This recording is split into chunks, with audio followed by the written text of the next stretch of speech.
Boom. Perfect. All right. So let's jump into Job chapter 21. Then Job answered, Listen carefully to my speech, and let this be your consolation. Bear with me that I may speak, and after I have spoken, keep mocking. As for me, is my that's what they've been complaint doing, against huh? man? And if it were, why should I not be impatient? Look at me and be astonished. Put your hand over your mouth. He's given up. He's given up on his friend. He's given up. He thinks God is against him. He's given up on life, and now he's given up on his friends. He was saying that, you guys need to stop talking. Just listen to me. Hear me out. And now he's like, all right, after I've spoken, you guys you can keep on doing your mocking if you want, whatever. Even when I remember, I am terrified, and trembling takes hold of my flesh. Why do the wicked live and become old? Yes, become mighty in power. Their descendants are established with them in their sight, and their offspring before their eyes. Right? Because Zophar has been saying, if you're wicked, God's going to punish you. And then now Job is saying, why do the wicked prosper? Sight, and their offspring before their eyes. Their houses are safe from fear. Neither is the rod of God upon them. Their bull breeds without failure. This is awesome because these are the types of questions that we ask today, right? When we try and question God, when we try and question religion, right? You see a lot of atheists and stuff asking these type of questions.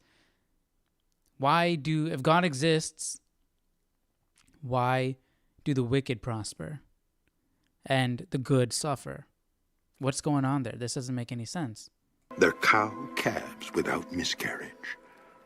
They send forth their little ones like a flock, and their children dance. They sing to the tambourine and harp and rejoice. And mind you, these questions are coming from a guy who's devout believer in God. They're coming. You saw what he was saying just yesterday. His faith in God is so strong. Of the flute, they spend their days in wealth, and in a moment go down to the grave. Yet they say to God, depart from us, for we do not desire the knowledge of your ways. Who is the Almighty that we should serve him? And what profit do we have if we pray to him? Indeed, their prosperity is not in their hand. The counsel of the wicked is far from me. How often is the lamp of the wicked put out? How often does their destruction come upon them? The sorrows God distributes in his anger. They are like straw before the wind, and like chaff that a storm carries away. They say, God lays up one's iniquity for his children. Let him recompense him, that he may know it. Let his eyes see his destruction, and let him drink of the wrath of the Almighty. For what does he care about his household after him, when the number of his months is cut in half? Can anyone teach God knowledge, since he judges those on high? One dies in his full strength, being wholly at ease and secure. His pails are full of milk, and the marrow of his bones is moist. Another man dies in the bitterness of his soul, never having eaten with pleasure. They lie down alike in the dust, and worms cover them. I just want to go back to there was a say, if I keep continuing talking about the wicked, yet they say to God, depart from us, for we do not desire the knowledge of your ways. Who is the Almighty that we should serve him? And what profit do we have if we pray to him? So these people, the wicked, right, and he's talking about, they're getting all these blessings. And they're not just ignoring God, right? They were going out of their way to push God away. Depart from us. Indeed, their prosperity is not in their hand. The counsel of the wicked is far from me. How often is the lamp of the wicked put out? How often does the destruction come upon them? The sorrows of God distributes in his anger. What is this line here? Indeed, their prosperity is not in their hand. 21:16. And then whose hand is it in? Job reacts to Eliphaz's argument that although the wicked live peacefully for a while, they live in terror of inevitable destruction. Job contradicts this by saying that the wicked even live in their houses safe without fear. The wicked simply deny God's existence, so they live without any fear of his judgment. The rhetorical questions introduced by how often expect the answer not very often in 17. Okay, so he skips the how often is the lamp of the wicked put out. So it's skipping 16. I'll look it up. With the first question about the lamp of the wicked, Job challenges Bildad's belief that the wicked person's light does go out. The second question opposes Zophar's dogmatic statement in 2023 that God will judge the wicked before they find enjoyment in life. Job denies the dogma that even if a wicked person prospers temporarily, his children will be punished. Job's position is sustained by other passages in the Bible.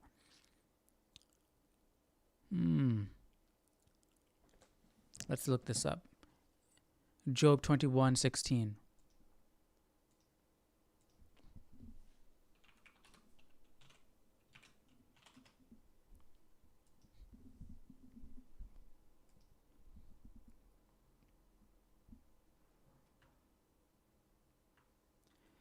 Though it is in their possession for the present, it is not in the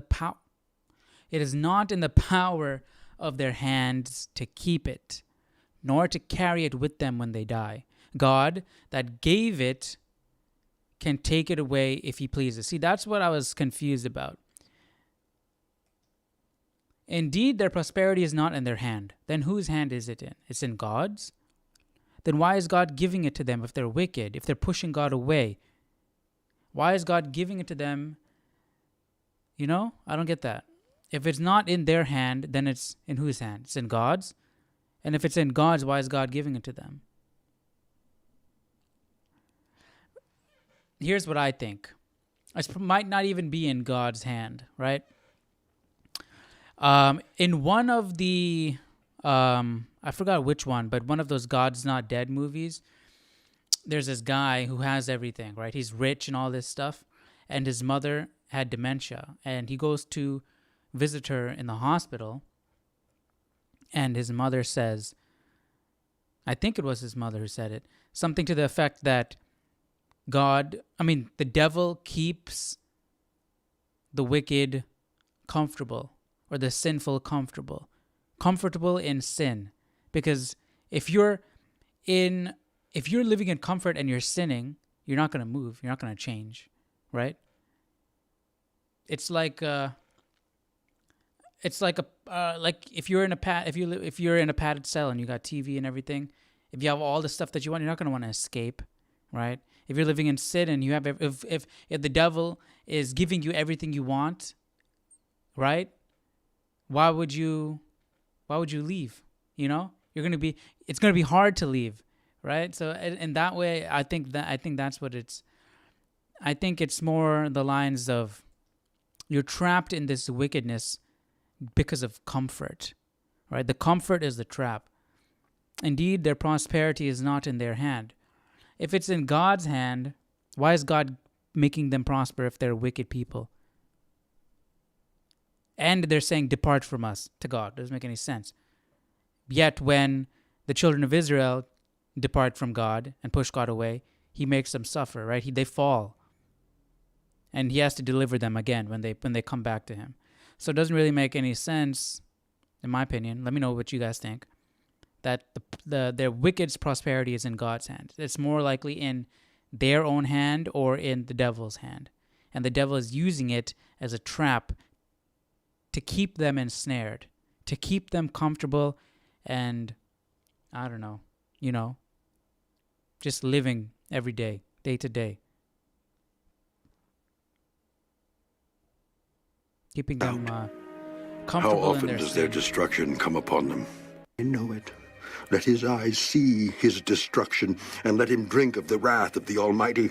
For what does he care about his household after him, when the number of his months is cut in half? Can anyone teach God knowledge, since he judges those on high?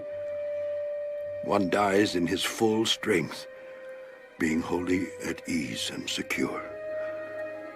His pails are full of milk, and the marrow of his bones is moist. Another man dies in the bitterness of his soul, never having eaten with pleasure. They lie down alike in the dust, and worms cover them. Look, I know your thoughts and the schemes with which you would wrong me. For you say, where is the house of the prince? And where is the tent, the dwelling place of the wicked? Have you not asked those who travel the road? And do you not know their signs? For the wicked are reserved for the day of doom. They shall be brought out on the day of wrath. Who condemns his way to his face? And who repays him for what he has done? Yet he shall be brought to the grave, and a vigil kept over the tomb. The clods of the valley shall be sweet to him. Everyone shall follow him, as countless have gone before him. How then can you comfort me with empty words, since falsehood remains in your answers?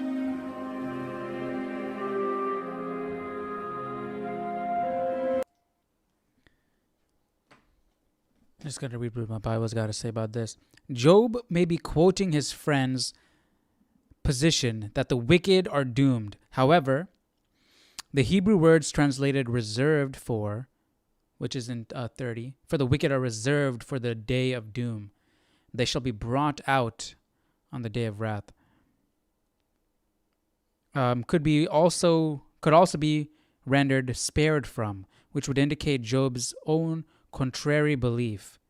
That makes more sense to the context of what Job is arguing here. This latter view is supported by the Hebrew word translated brought out.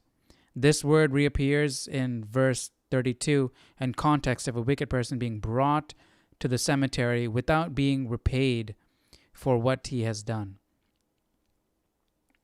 Who condemns, I'm reading 31, who condemns his way to his face, and who repays him for what he has done? In 33, it says, the clods of the valley shall be sweet to him. Everyone shall follow him.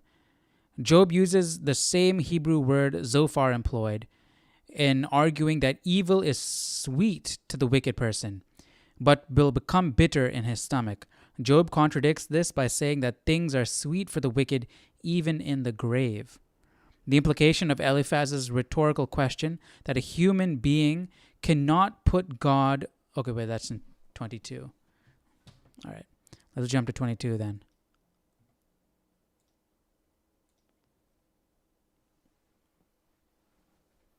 Then Eliphaz the Temanite answered, Can a man be profitable to God, though he who is wise may be profitable to himself? Is it any pleasure to the Almighty that you are righteous? Or is it gain to him that you make your ways blameless? What do you think? We can't be profitable to God. Nothing we do is going to really benefit him, right? Though he who is wise may be profitable to himself. Yeah. Is it any pleasure to the Almighty that you are righteous? Yeah, it probably gives him pleasure, but I don't think that he is profiting anyway. He's not, maybe he's profiting happiness, but he's not gaining much. I mean, he's God already. You know what? Or is it gain to him that you make your ways blameless? No, not really. Not in the way where we view the word gain. To him that you make your ways blameless? Is it because of your fear of him that he corrects you and enters into judgment with you? Is not your wickedness great, and your iniquity without end? For you have taken pleasures from your brother for no reason, and stripped the naked of their clothing. You have not given the weary water to drink, and you have withheld bread from the hungry. But the mighty man possessed the land, and the honorable man I thought he served. I dwelt thought in he helped it. people. You have sent Job, widows I mean. away empty, and the strength of the fatherless was crushed. Therefore, snares are all around you, and sudden fear troubles you, or darkness so that you cannot see. And an abundance of water covers you. Is not God in the height So that's that. He's trying to explain why Job has no clue why this is happening to him. of heaven? And see the highest stars, how lofty they are. And you say, what does God know? Can he judge through the deep darkness? Thick clouds cover him, so that he cannot see, and he walks above the circle of heaven. Will you keep to the old way which wicked men have trod, who were cut down before their time, whose foundations were swept away by a flood? They said to God, All right. So to people who say that this was the first book written, well, I mean, it could still be the first book written, even though it was clearly after the flood, right? Because Moses wrote Genesis, and he was after the flood. All right. So yeah, that I was trying.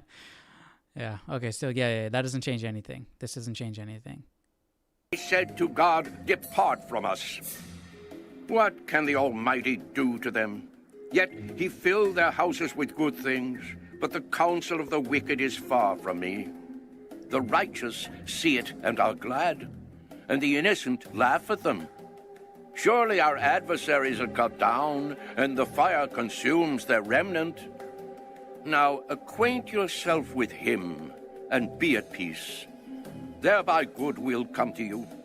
Receive, please, instruction from his mouth, and lay up his words in your heart. If you return to the Almighty, you will be built up. You will remove iniquity far from your tents.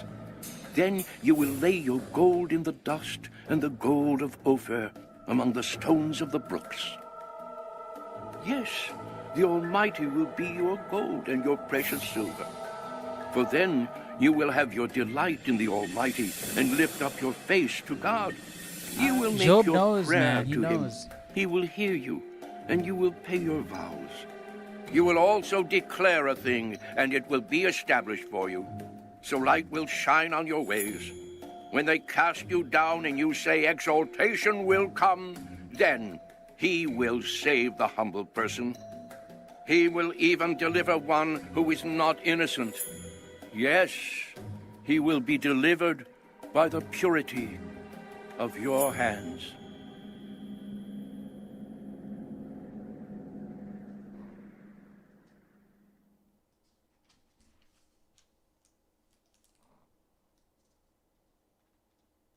Then I want to read, and he'll be delivered by the purity of your hands.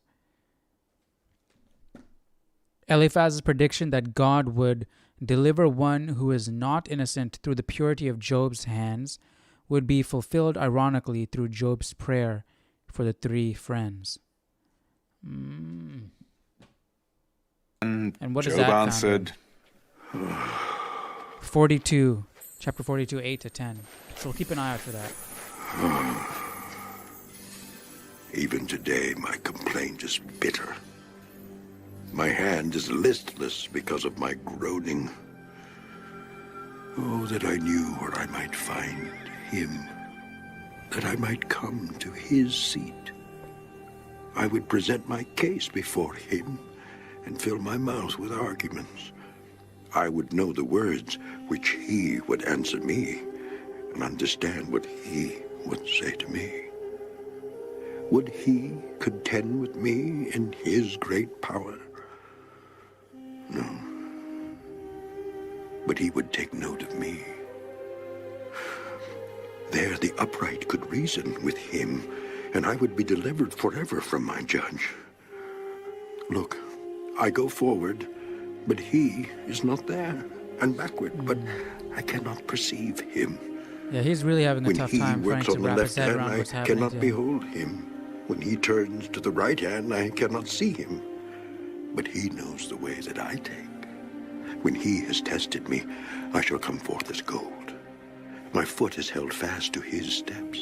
I have kept his way and not turned aside. I have not departed from the commandment of his lips. I have treasured the words of his mouth more than my necessary food. But he is unique, and who can make him change? And whatever his soul desires, that he does. For he performs what is appointed for me, and many such things are with him. Therefore, I am terrified at his presence. When I consider this, I am afraid of him. For God made my heart weak, and the Almighty terrifies me. Because I was not cut off from the presence of darkness, and he did not hide deep darkness from my face.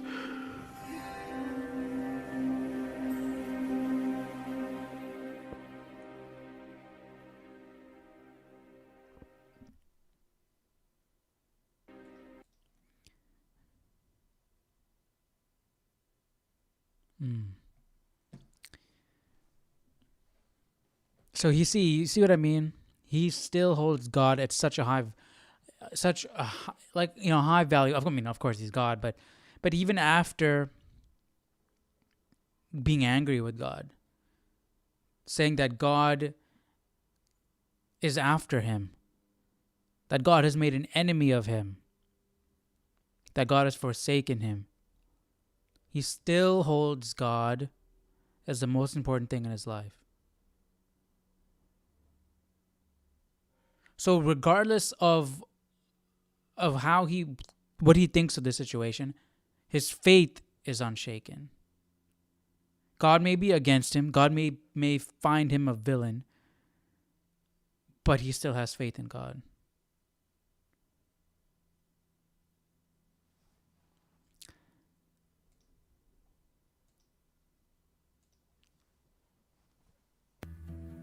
Since times are not hidden from the Almighty, why do those who know him see not his days?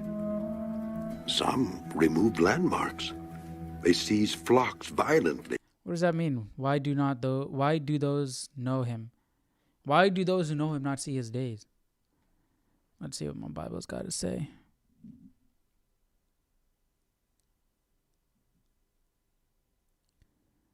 Does it not say anything? It doesn't say anything. Oh, wait, no, here.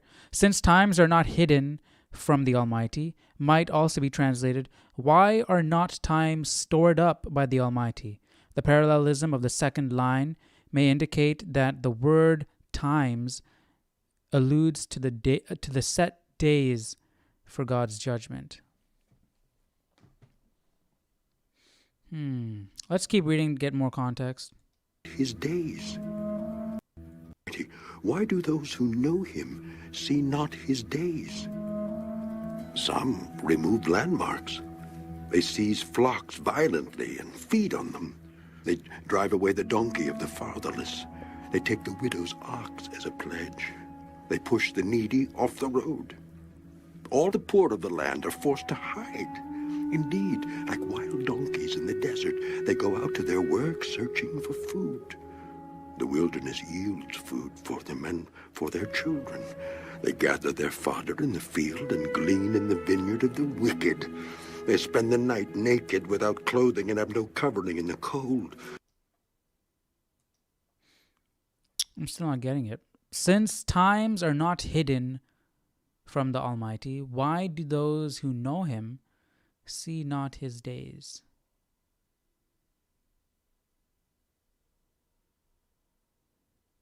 Since times are not hidden from the Almighty, why do those who know him see not his days? So why don't we see the way God spends his time? Some remove landmarks, they seize flocks violently and feed on them. They drive away the donkey of the fatherless, they take the widow's ox.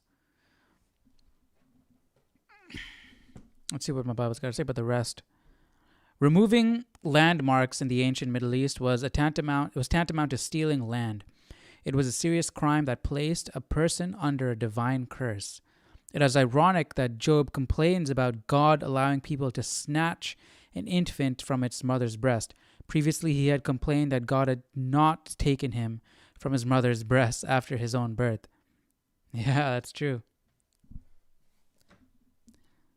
Let me look this up.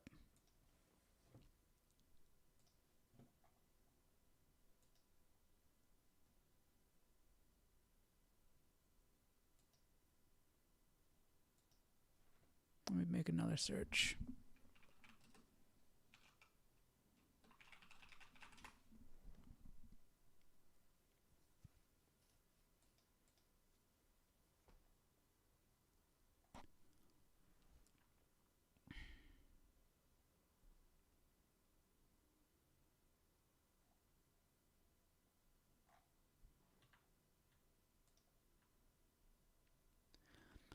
Job discourses further about the prosperity of the wicked, that many live at ease who are ungodly and profane. He had shown in chapter 21, right? Here he shows that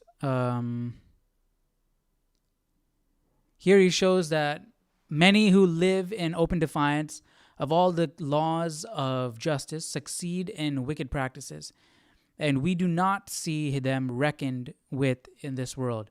He notices those that do wrong under pretense of law and authority, and robbers, those that do wrong by force. He says, God layeth not folly to them. That is, he does not at once send his judgments, nor make them examples, and so manifest their folly to all the world. But he that gets riches, and not by right, at his end shall be a fool.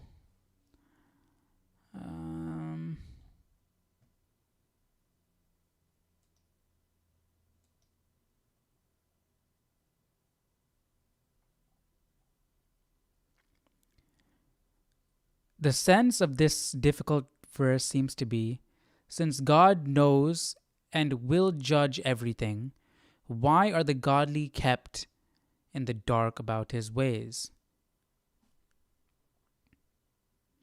This had special application to the question of why God allows the seeming prosperity of the wicked discussed in the following verses.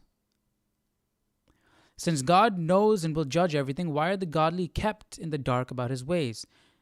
And that seems like a question Job would ask, especially in his situation. Since times are not hidden from the Almighty, why do those who know him not see his days? That makes sense to me. What do you guys think? Without clothing and have no covering in the cold. They are wet with the showers of the mountains and huddled around the rock for want of shelter. Some snatch the fatherless from the breast and take a pledge from the poor. They cause the poor to go naked without clothing, and they take away the sheaves from the hungry. They press out oil within their walls and tread wine presses, yet suffer thirst. The dying groan in the city, and the souls of the wounded cry out. Yet God does not charge them with wrong. There are those who rebel against the light. They do not know its ways, nor abide in its paths. The murderer rises with the light. He kills the poor and needy, and in the night he is like a thief. The eye of the adulterer waits for the twilight, saying, no eye will see me, and he disguises his face. You can see how Job is finding all of this unfair. Look at all these sinful, wicked people. And they're walking around every day, waking up in the morning, completely fine. And look at him. In the dark. God himself said Job is blameless. So Job is trying his best to be good and do right by God, and look what's happening to him. So he's so confused, man. They break into houses which they mark for themselves in the daytime. They do not know the... And I feel like even if God came to Job and said, hey, the reason why this is happening to you is because I have a wager with the devil, I think Job will still be upset. Because why? Why am I going through all of this just for you to prove a point to the devil? Maybe he might feel honored, actually, that God is using him to prove this point. But, I don't know, man. I don't know. You think a part of him would be like, but why? Why do you need to prove this point? Why do I have to suffer? Why did my kids have to die? Why did everything I own have to be burned? Light, for the morning is the same to them as the shadow of death. If someone recognizes them, they are in the terrors of the shadow of death. They should be swift on the face of the waters. Their portion should be cursed in the earth, so that no one would turn into the way of their vineyards. As drought and heat consume the snow waters, so the grave consumes those who have sinned. The womb should forget him. The worm should feed sweetly on him. He should be remembered no more, and wickedness should be broken like a tree. For he preys on the barren who do not bear, and does no good for the widow. But God draws the mighty away with his power. He rises up, but no man is short of life. He gives them security, and they rely on it. Yet his eyes are on their ways. They are exalted for a little while, then they are gone. They are brought low. They are taken out of the way like all others. They dry out like the heads of grain. Now, if it is not so, who will prove me a liar and make my speech worth nothing? So Job is saying they are taken out of the way like all others. So by saying that, I feel like he's trying to diminish the idea of earthly wealth and prosperity. Because in the end, we're all going to be taken out in the same way, dried out like the heads of grain. Right? I'm thinking, let's see what my Bible's got to say about this.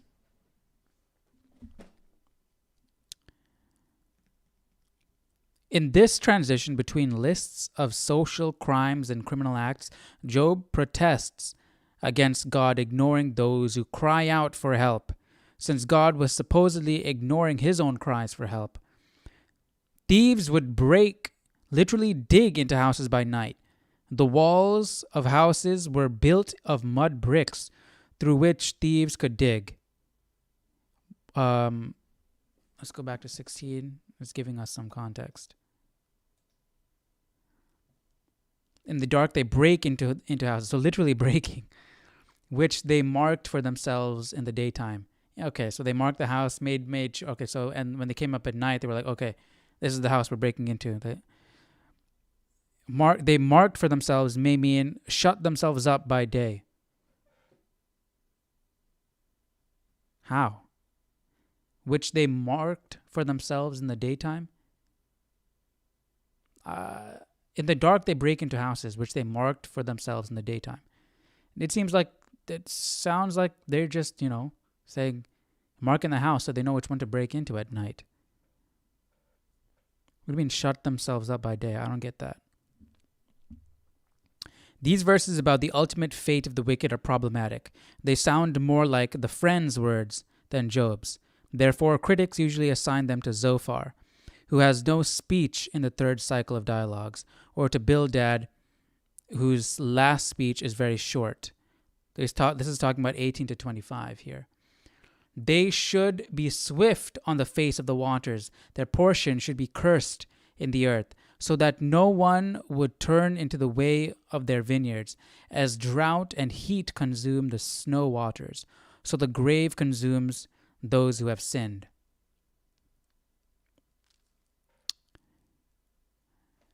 The womb should forget him. And it's going on. But see, it's different. Because the previous, so I'm not sure if I agree with what the commentary is saying, because the previous verses were saying this, the friends were saying, this is what happens to the wicked. Their prosperity does not last. God will punish them. This is what happens. What this is saying is they should be swift on the face of the waters. Their portion should be cursed in the earth, so that no one would turn into the way of their vineyards. He should be remembered no more, right? So this sounds like sort of like Job. You know, he's resenting the wicked here. He's saying they should be going through all of this, not me. What do you guys think about that? But my Bible is saying, therefore critics usually assign them to Zophar, who has no speech in the third cycle of dialogues, or to Bildad, whose last speech is very short. However, they should be considered as Job's words, for he was probably quoting his friend's viewpoint in order to refute them.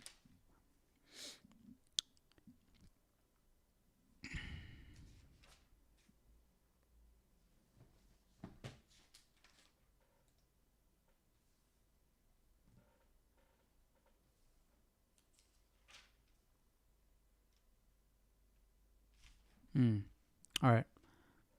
Let's jump into 25. Oh, wait, no. That's it for today. Okay, we finished. 43 minutes. But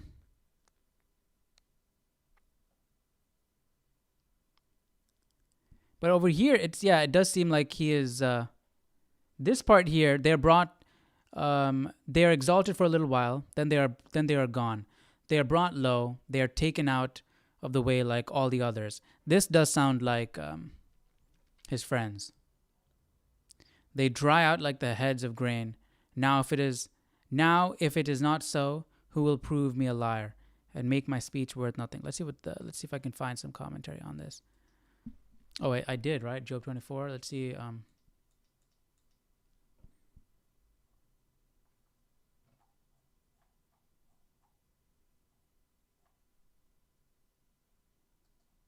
Right, this is 24, right? Yeah. But God draws the mighty away with his power. Job here considered that perhaps the fate of the wicked in the world was beyond retribution, enough for the scales of divine justice. Yes, the wicked seem to prosper in this life, yet at the same time, no man is sure of life. So I feel like he's probably just trying to find hope in this, he's just reasoning. Again, what he's been doing this whole time, just trying to reason with this situation. In these verses, Job sounds almost like Asaph in Psalm 73, who was troubled at the prosperity of the wicked until he went into the house of God and understood their end. Job does not counter the friends by a one-sided exaggeration of his own, claiming that God is hostile to the upright and an accomplice of the crooked. His position is more balanced and more baffled. He simply cannot see how God's justice works out in his own case. He gives them security and they rely on it, yet his eyes are on their ways. Job reminded himself that God was not blind to the sins of the wicked, and even if they did seem to prosper well enough in this life, soon enough, then they are gone and they are brought low.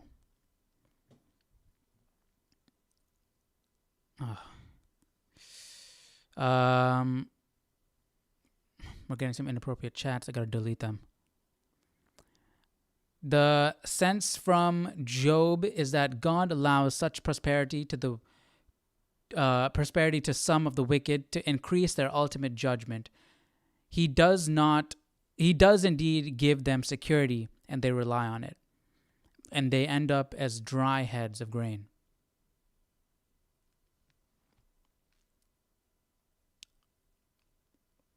In the East, they generally reap their harvest by just taking off the tops of the ears of corn and leaving the straw. Thus will the wicked be cut off.